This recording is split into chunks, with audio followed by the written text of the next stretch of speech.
Buenas noches. Comenzamos hoy con acontecimientos procedentes de Moscú que podrían marcar uno de los momentos políticos más trascendentales que Rusia ha vivido en una generación. Lo que estamos presenciando no es simplemente un episodio de agitación social, sino el posible desmoronamiento de un sistema que el presidente Vladimir Putin ha dedicado más de 2 décadas a construir y controlar. Protestas masivas han estallado en toda Rusia tras una decisión del Kremlin que figuras de la oposición ya describen como fatal para la estabilidad del régimen. Un decreto de movilización concebido para proyectar fuerza y determinación ha desencadenado, en cambio, la mayor ola de disidencia pública desde que Putin llegó al poder, empujando a ciudadanos comunes más allá de un límite que muchos creían que nunca se cruzaría. No se trata del patrón habitual de manifestaciones aisladas rápidamente contenidas por las fuerzas de seguridad, tampoco del ciclo previsible de detenciones que durante años neutralizó la actividad opositora. Lo que se desarrolla ahora es algo fundamentalmente distinto. Protestas espontáneas iniciadas en Moscú se han propagado con rapidez a decenas de ciudades a lo largo de 11 usos horarios, y la magnitud y la velocidad de esta movilización han desbordado una maquinaria política diseñada precisamente para impedir un escenario así. Durante años, el Kremlin se apoyó en una combinación cuidadosamente administrada de propaganda, intimidación y resignación para mantener a la población obediente, pero ese aparato ahora ha fallado. Cientos de miles de personas están saliendo a las calles a pesar de comprender plenamente los riesgos, detención, violencia y severas consecuencias legales.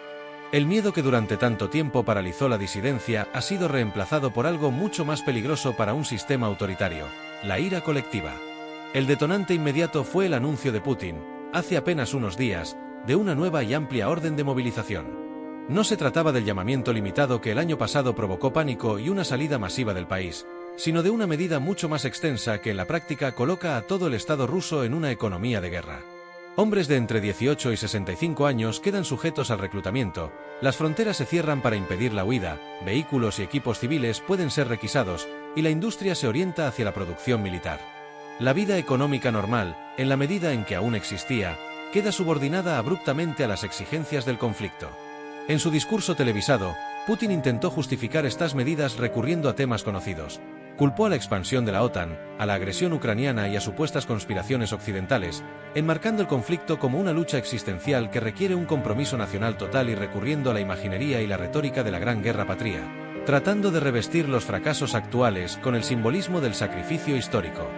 La reacción pública fue inmediata y explosiva. En cuestión de horas, multitudes comenzaron a concentrarse en el centro de Moscú, pese a la fuerte presencia policial. A la mañana siguiente, las protestas se extendieron a San Petersburgo, Ekaterimburgo, Novosibirsk y numerosos centros regionales. A medida que la información se difundía por redes sociales más rápido de lo que las autoridades podían suprimirla, las manifestaciones crecían de forma constante durante el día. Se produjo un cambio psicológico decisivo. Los ciudadanos se vieron confrontados con una elección clara: resistir ahora o enfrentar el reclutamiento mañana. El temor que durante años sostuvo la pasividad política fue rápidamente eclipsado por la constatación de que la obediencia también conllevaba consecuencias graves. Lo que hace a este decreto tan desestabilizador no es solo su alcance, aunque por sí solo representa una expansión sin precedentes de las exigencias del Estado sobre la sociedad, sino el momento en que se adopta y lo que revela sobre la situación de la guerra en Ucrania desde la perspectiva de Moscú. Una campaña que se esperaba durara días, se ha prolongado hasta su 3er año. Un ejército promocionado como el segundo más poderoso del mundo ha sufrido enormes bajas y repetidos reveses. Una economía presentada como resistente frente a las sanciones muestra signos inequívocos de tensión. El entusiasmo público por la guerra se ha diluido en apatía y resistencia silenciosa. Los intentos anteriores de movilización ya habían agotado gran parte de la mano de obra disponible sin lograr resultados decisivos. Cientos de miles de hombres en edad militar huyeron del país. Las familias vaciaron sus ahorros para comprar exenciones o sobornar a funcionarios. La carga recayó de forma desproporcionada en regiones más pobres y repúblicas étnicas, mientras Moscú y San Petersburgo permanecían en gran medida protegidas, y aún así las fuerzas rusas continúan perdiendo terreno frente a las contraofensivas ucranianas, sufriendo bajas a un ritmo que sencillamente no puede sostenerse. La respuesta del Kremlin ha sido la coerción, no el liderazgo. Esta nueva movilización intenta compensar el fracaso estratégico mediante la imposición, tratando a la población como un recurso a extraer en lugar de como una ciudadanía a convencer. Según el decreto publicado por los canales oficiales, todos los hombres elegibles deben presentarse en las oficinas de reclutamiento militar en un plazo de 72 horas. El incumplimiento se considera deserción y puede castigarse con hasta 15 años de prisión. Las fronteras quedan selladas, la propiedad privada puede ser requisada, la producción se redirige y se introduce el racionamiento de alimentos y combustible. Las infracciones quedan bajo estatutos de emergencia en tiempo de guerra con severas sanciones penales. En términos prácticos, esto equivale a una ley marcial en todo menos en el nombre, no impuesta en respuesta a una invasión, sino como consecuencia de una guerra de elección que ha agotado los recursos inicialmente comprometidos. El Kremlin ha exigido una movilización total, no porque Rusia esté siendo derrotada en su propio territorio, sino porque su liderazgo ha alcanzado los límites de lo que puede sostener en el exterior. Y es precisamente aquí donde comienza a hacerse visible el error de cálculo más profundo del régimen. La magnitud de la agitación deja ahora una cosa inequívocamente clara: el Kremlin subestimó de manera fundamental a su propia población. El presidente Putin y su círculo más cercano parecen haber asumido que los rusos absorberían esta última exigencia como tantas anteriores, con resignación, en silencio y sin resistencia coordinada. Creyeron que los llamamientos a la supervivencia nacional superarían el coste personal, que el miedo al castigo sofocaría la disidencia y que el aparato de seguridad contendría cualquier disturbio antes de que ganara impulso. Cada una de esas suposiciones ha resultado peligrosamente errónea. Las protestas que estallaron en Moscú la misma noche del anuncio de la movilización expusieron los límites del control político del Kremlin. Los manifestantes no se concentraron en un único punto previsible. En cambio, se reunieron simultáneamente en distintos puntos de la ciudad, estirando los recursos policiales y complicando los intentos de contención. Los manifestantes se coordinaron mediante plataformas de mensajería cifrada, cambiando de ubicación a medida que comenzaban las detenciones, manteniéndose un paso por delante de unas fuerzas de seguridad entrenadas para gestionar formas de disidencia mucho más manejables. Para la medianoche, las estimaciones sugerían que más de 200.000 personas estaban en las calles solo en la capital. Los eslóganes evolucionaron con rapidez. Lo que comenzó como oposición a la movilización se amplió hacia una condena abierta de la guerra misma y cada vez más hacia desafíos directos a la autoridad de Putin. Para comprender por qué esto es significativo, hay que considerar el entorno político que Putin ha cultivado durante las últimas 2 décadas. Su poder no ha descansado únicamente en la represión, sino en la sensación de inevitabilidad. La idea de que resistir era inútil, de que el sistema era inamovible, de que la obediencia incluso a regañadientes, era la opción racional. La oposición existía, pero estaba fragmentada, marginada y neutralizada de forma rutinaria antes de poder amenazar al régimen. Esa ilusión dependía de la distancia entre la política y la consecuencia personal. Mientras los costes de la gobernanza recayeran de forma desproporcionada sobre los pobres, las regiones remotas y las minorías, el centro político permanecía protegido. El decreto de movilización destruyó ese colchón de la noche a la mañana. De repente, la guerra dejó de ser abstracta. Ya no era algo que ocurría allí, ni algo soportado por la familia de otro. Se volvió inmediata, personal e ineludible. Las familias de clase media en Moscú y San Petersburgo ya no podían fingir inmunidad. El contrato social informal, estabilidad a cambio de obediencia política, fue revocado de forma abrupta por el propio Estado. Los acontecimientos en San Petersburgo al día siguiente ilustraron hasta qué punto la situación se intensificó más allá de lo previsto. Las protestas allí fueron mayores, más confrontacionales y abiertamente anti-Putin. Los manifestantes bloquearon carreteras y puentes principales, paralizando la ciudad. Cuando la policía antidisturbios intentó dispersar a las multitudes usando la fuerza, los manifestantes resistieron en lugar de retirarse. En varios puntos, las unidades policiales se vieron obligadas a retirarse. Circularon ampliamente vídeos que mostraban a agentes quitándose los cascos, gestos interpretados de forma generalizada como señales de reticencia, sino de solidaridad silenciosa.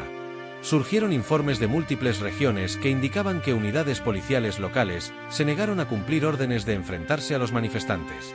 Unidades militares llamadas para reforzar a la policía permanecieron en los cuarteles con comandantes reacios a desplegar soldados contra civiles. Esta vacilación dentro de los servicios de seguridad representa la amenaza más grave para el Kremlin.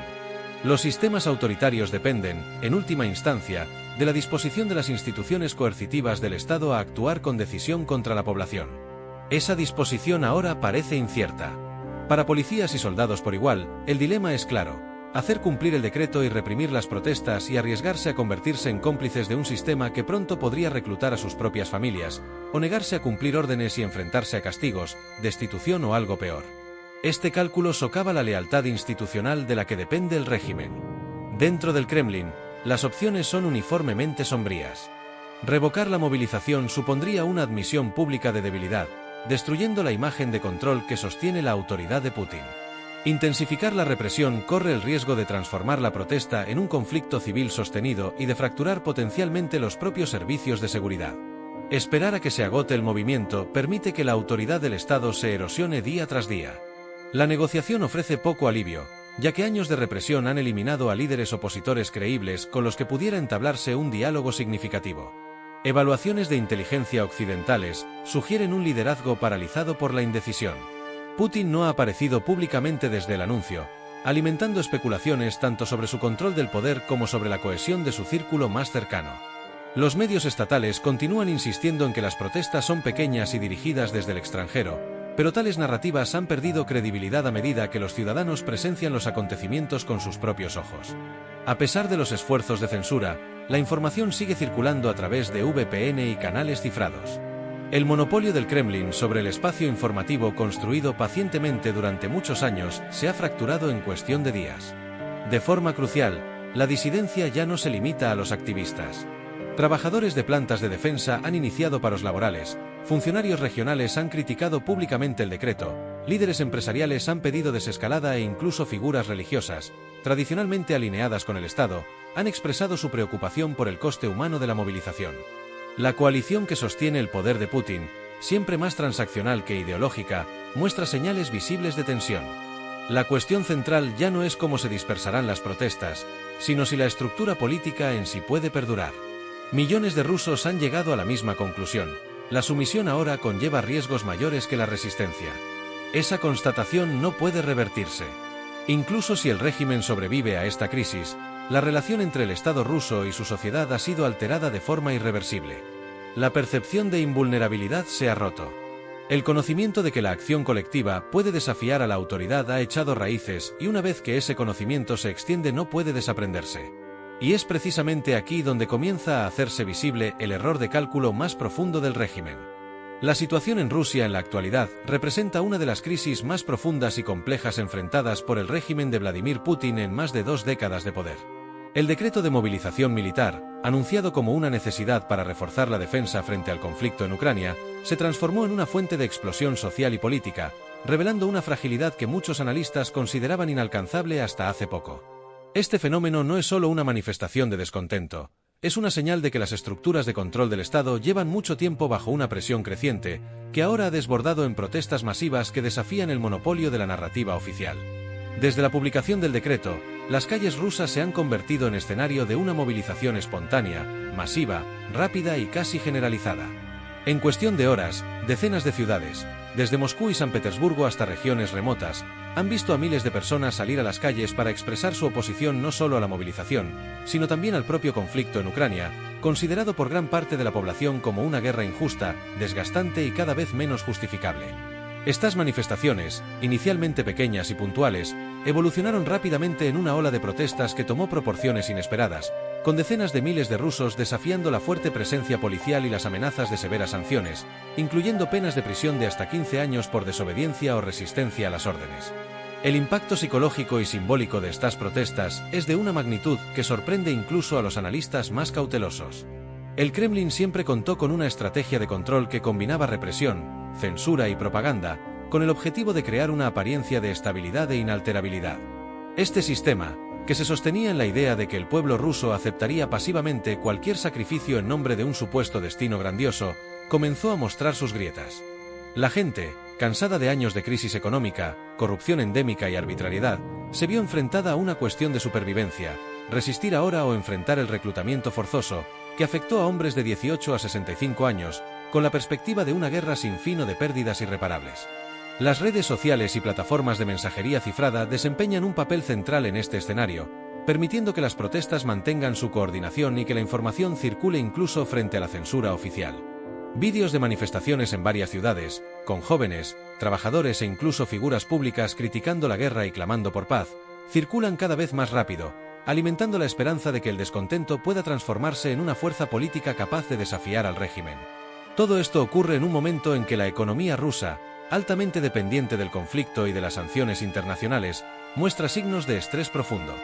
La producción militar crece a costa del sector civil, los precios suben y las familias más vulnerables se ven obligadas a tomar medidas drásticas, como vender bienes o recurrir a sobornos para evitar el reclutamiento.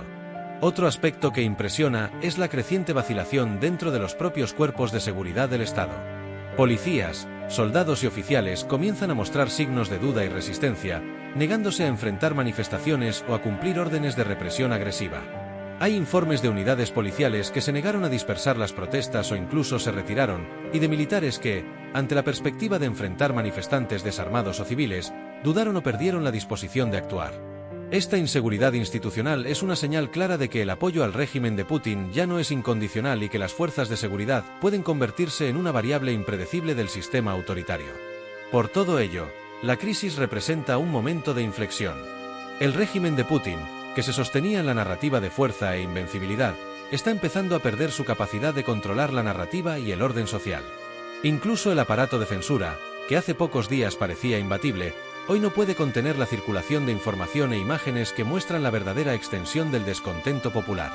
Las tensiones se profundizan, las élites políticas y empresariales tradicionales empiezan a cuestionar públicamente el rumbo de la guerra y el peso de las sanciones, mientras que la sociedad civil, antes silenciada, se fortalece con la esperanza de cambio, o al menos, de una resistencia más organizada.